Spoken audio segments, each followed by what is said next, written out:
네, 지방선거 민심을 짚어보는 시간입니다. 윤희웅 오피니언즈 대표와 함께하겠습니다. 어서 오세요. 예, 안녕하십니까. 자, 오늘은 좀 서울을 좀 봤으면 좋겠는데 예. 오세훈 시장이 공천 신청까지 하지 않으면서 당 노선 변화를 강하게 요구를 했습니다. 예. 자, 여기에는 결국은 서울 민심이 지금 녹록지 않다라고 하는 판단이 깔려 있었던 것으로 모두가 그렇게 해석을 하던데 같은 견해십니까? 네, 그렇죠. 거기에 이제 뭐 당이 지금 이제 핸디캡을 최소화하려고 하는 뭐 영리한 거리두기 뭐 이렇게 얘기할 수 있을 텐데 원래 이제 지방선거는 정부 여당에 대한 이제 평가를 많이 하는 것인데 이번에는 야당에 대한 평가도 좀 들어가는 선거가 될 가능성이 있어요. 그러니까 야당 심판론도 먹힐 수 있는 상황인데 다수의 단체장이 야당이니까. 네. 그리고 이제 야당이 사실 지금까지 보여줬던 것에 대해서 윤석열 전 대통령과의 관계라든가 이런 부분들. 그래서 그 야당 심판론 이런 정서가 본인에게 옮겨붙지 않도록 하려고 하는 그런 이제 정치적인 퍼포먼스였다 이렇게 볼 수 있을 것 같고요. 또 원래 이제 당이 워낙 인기 없으면 이렇거든요. 선거 때 지도부 오지 마세요. 지원 요새 거부하고 그렇죠, 그렇죠. 당명을 홍보물에 안 써요, 막. 그 다음에 상징색도 사용 안 하고 흰색을 막 쓰고 그런 거에 이제 일환 같은 것이다 이렇게 볼 수 있을 것 같습니다. 그나저나 아무튼 그러면 서울 민심이 좀 어떻게 그 추세적으로 변화가 최근에 그러니까 좀 있었던 겁니까? 그러니까 서울 민심은 사실 특이한 데가 있습니다. 뭐가요? 예. 그러니까 우리가 수도권에서 막 퉁쳐서 네. 서울 경기 수도권 민심 얘기하는데 다른 지역하고 서울이 좀 다른 측면이 있는데요. 먼저 이제 우리가 지난 대선이 있잖아요. 사실 생각해 보면 일방적으로 선거 결과가 치러진 것처럼 느껴져요. 하지만 자세히 뜯어보면 서울 민심이 좀 다른 측면이 있습니다. 그러니까 25년 대선에서 서울에서 이재명 후보의 득표율이 47.1%였어요. 50이 안 넘었거든요. 네. 김문수 후보가 41.55%, 예, 예. 41.6을 얻은 것인데요. 그래서 언론에 이렇게 보도를 했어요. 이재명 후보가 강남 3구와 용산을 제외한 21개 구에서 앞섰다. 이제 25개거든요, 서울이. 근데 여기까지 이제 자연스러워 보이는데, 근데 그 다음이 있어요. 뭐냐면 25개 중에서 이재명 후보가 50%를 넘긴 곳, 절반을 넘긴 곳은 10개에 그치거든요. 아, 그러니까 좀 이겼어도 박빙으로 이겼다. 진 곳들도 있는 거죠. 왜냐하면 김문수 후보와 이준석 후보를 합치면.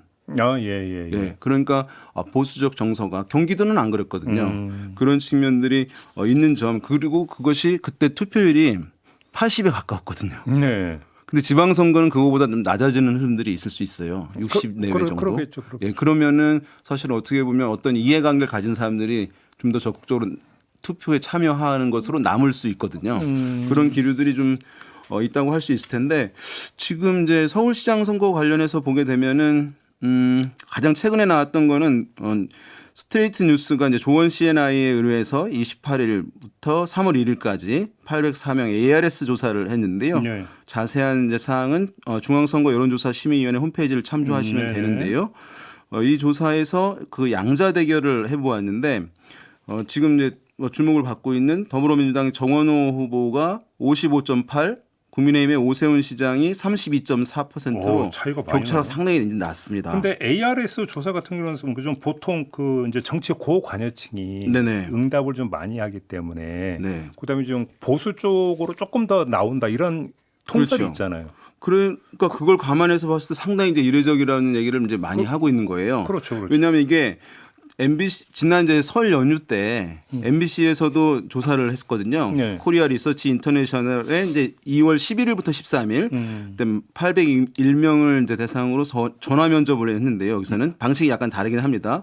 이때 이제 양자 대결 보면 정원호 40, 오세훈 36.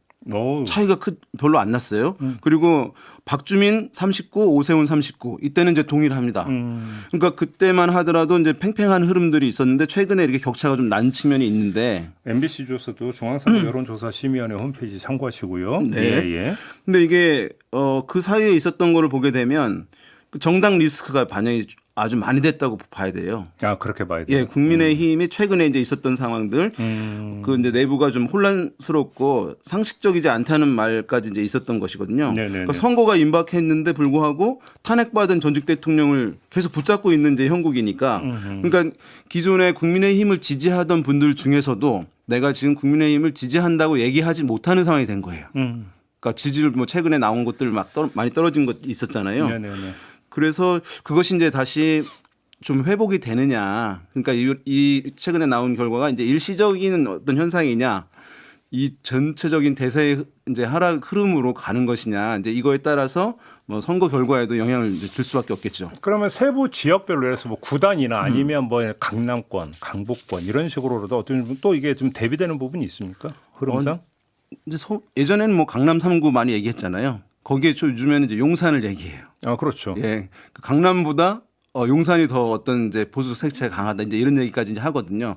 거기에 사실은 새롭게 나온 것이 한강벨트라는 예. 이름입니다. 맞아요. 예. 사실 이제 한강벨트는 한강 주변에 있는 지역들이 뭔가 이제 좀 다른 특성들을 보인다라고 하게 되면서 다른 말로 하면 사실 부동산 벨트거든요.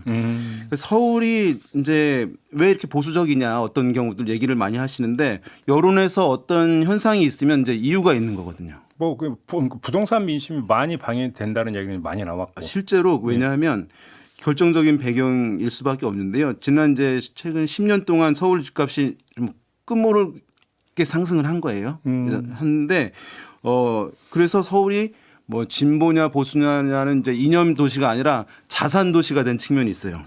그래서 사실은 오늘 제가 말씀드리는 거는 설명을 위해서 좀 너무 간결하게 단순화하는 측면이 있어서 그걸 양해를 구하는데요. 거기다가 이제 집값이 막 너무 오르니까 젊은 층이 상대적으로 경기도로 많이 빠져나가는, 밀려나가는. 실제로 이제 통계청 옛날 통계청 지금 국가데이터처에서 조사를 해요. 국내 인구 이동 통계를. 근데 10명 중 6명 정도가 경기도로 가요. 서울을 떠나는 사람들 중에. 근데 40, 50 세대 많아요. 그러니까. 예. 근데 이분들이 민주당의 지지 기반이에요. 진보적 색채가 매우 강하잖아요. 그러니까 경기도는 40, 50 세대 비중이 높아요. 근데 서울 같은 경우는 낮다 보니까 그럼 이 얘기는 뭐냐 하면 보수적 정서가 강한 60, 70대 고령층 비중이 높고 그래서 이미 사실은 65세 인구로 치면은 서울은 초고령화 사회가 들어갔거든요. 그럼에도 불구하고 아까 이제 스트레이트 이제 그 조사를 보면 격차가 상당하다라고 하는 게 네. 오세훈 시장에게는 이제 빨간불이 됐다. 좀 이렇게 봐야 될 것 같은데. 근데 아무튼 그러면 한강벨트나 이런 쪽에서 좀 특이하게 좀 나타나는 현상이 있습니까? 이거 이제 어떤 원래는 이제 부동산 투표를 좀 하는 측면들이 지난 대선에서도 나타났던 것이고 일정 부분 이제 있는 상황이긴 한데 그것이 이제 스윙보터 역할을 할 가능성이 이제 높습니다. 그러니까 이번 지방선거에서 가령 이제 이재명 정부에 대한 이제 평가도 이루어지고 있는 것인데 그것에 대해서 아까 말씀드린 이제 야당에 대한 심판, 야당에 대한 평가 이런 부분에 대해서 굉장히 냉정한 평가를 할 수도 있고 만약 이분들이 나의 이제 자산이 집값이 떨어지는 것에 대한 거부감을 표출할 가능성이 있는 것이거든요. 그러니까 그러면 지금 이재명 정부의 부동산 정책이 강한 이제 규제를 이제 강화하는 것으로 가고 있는 것인데 과연 이제 이들의 속마음이 어떤 것인지 이 부분 이제 상당히 선거에 영향을 줄 수밖에 없을 것 같습니다. 그러면 국민의힘 정당 지지율 대비 오세훈 시장의 어떤 그 인물 지지세로 이렇게 좀 비교를 하면 어떻습니까? 그러니까 아까 한 2월까지만 하더라도요. 정당 지지율을 훨씬 상회하는 이제 오세훈 시장의 후보 경쟁력을 보여줬던 것이에요. 지금까지는. 근데 최근에는 이제 이게 막 비슷해지는 거예요. 그러니까 당이 이런 이제 부정적인 인식을 주는 것이 이제 혼자서 개인기로 다 해결할 수 없다는 것을 이제 보여주는 것이고 그래서 이제 본인이 이런 이제 퍼포먼스를 보인 것인데 제가 봤을 때는 아마도 지금은 이제 일단 후보가 되고 하는 흔들 가긴 할 텐데 이것이 이제 현재 지도부가 계속 전면에 나서서 캠페인을 주도한다. 그러면서 후보들의 지지율이 제약된다고 한다면 제가 봤을 때 다시 한번 얘기할 가능성이 있다고 보여요. 뭔가 또 한번 세게 칠 수 있다. 네, 비대위든 새로운 이제 얼굴이 나서서 이제 지휘를 해달라 하고 하는 요구를 오세훈 시장이라든가 아니면 다른 후보들도 할 가능성이 저는 남아 있어서 최근에 있었던 뭐 봉합됐다 얘기하는데 완전히 봉합된 건 저는 아니라고 생각됩니다. 그러면 오세훈 시장이 하여간 이제 뭐 공천시장 안 하고 이러면서 결국 이제 의원총회에서 결의문까지 나왔는데 네. 그 뒤에 지금 조사 결과 나온 건 없죠 아직은. 아직은 없죠. 네. 그렇기 때문에 그러면 오세훈 시장이 이른바 배수의 진이 오세훈 시장에게 그러면 여론조사상 지표상으로 뭔가 좀 이게 다시 환류되는 게 있었는지는 현재로서 검증할 방법은 없네요. 뭐 그래도 약간 긍정적인 영향을 줄 가능성은 이제 있다고 할 수 있겠고요. 예. 아무튼 이제 지금 후보들이 막 이제 요구할 수밖에 없어요. 현장의 얘기를. 그러면 이제 저희가 이렇게 뭐 선거 때 이게 선거 앞에 뭐 장사 없다, 표 앞에 장사 없다 이런 얘기 하거든요. 그러니까 이제 그런 얘기를 하게 되면 뭔가 당에서도 출마한 후보들의 입장들을 반영할 수밖에 없기 때문에 그런데 이제 그 효과가 더디게 되면은 아까 말씀드린 대로 더 크게 이제 요구할 가능성이 있다고 봐야 됩니다. 근데 그러면 보통 지방선거 같은 경우는 워낙 많은 사람이 출마를 하고 네. 그다음에 인지도가 떨어지기 때문에 보통 어떤 그 이제 소속 정당을 보고 찍는 경향이 상당히 강하다. 네. 이런 얘기가 많이 있었잖아요. 네. 근데 이번 같은 경우는 그럼 그 더 심해질 수가 있겠네요. 뭐 만약에 이제 여당 후보에 대해서 그 이제 정당이라는 것이 브랜드거든요. 그렇죠. 우리가 대기업 뭐 이렇게 해서 이제 개인적으로 잘 모르니까 그것을 이제 찍는 것인데 그 흐름이 한국에서 상당히 이제 최근에 강화됐어요. 그러니까 사실은 3정당, 4정당들이 힘을 못 써요. 그러니까 이제 보통 지방선거 계단식 투표라고 해서 광역단체장을 하고. 보통 이제 어느 정도 아는 대상은 광역단체장 후보인데 네. 그 사람에 대해서 이제 판단을 내리면 그 사람이 소속되어 있는 정당을 보고 네. 기초단체장 찍고 찍고 광역의원 찍고 기초의원 찍고 보통 이렇게 간다. 계단식으로. 줄투표로 하죠. 그렇죠. 네. 근데 결국 이러면 이제 결국 정당의 요인이 보통 이제 그 전통적으로 지방선거에서 많이 작용을 했는데 네. 지금 서울의 경우만 놓고 보더라도 오세훈 시장의 인물 경쟁력이 소속 정당의 문제 때문에 지금 발목이 잡혀 있는 양상이었다. 네. 그러면 정당 요인이 훨씬 크게 좀 작용하고 있다는 얘기죠. 이제 그것이 이제 캠페인의 영역인 거죠. 지금 이제 그런 상황에서 이제 오세훈 시장 같은 경우는 이것을 정당에 대한 투표가 아니라 이제 인물에 대한 투표로 얼마나 이제 옮겨갈 수 있느냐. 그래서 예. 배수의 지인을 친 거고. 그리고 아마 이제 민주당 후보들 같은 경우는 대통령 마케팅을 많이 할 것 같아요. 그러겠죠. 예, 그래서 그 부분에 대해서 이제 싸움이 뭐 캠페인에서 치열하게 전개될 것으로 예상이 됩니다. 알겠습니다. 자, 오늘은 좀 서울 민심 들여다보는 시간으로 꾸며봤습니다. 수고하셨어요. 네, 감사합니다. 윤희용 오피니언즈 대표였습니다.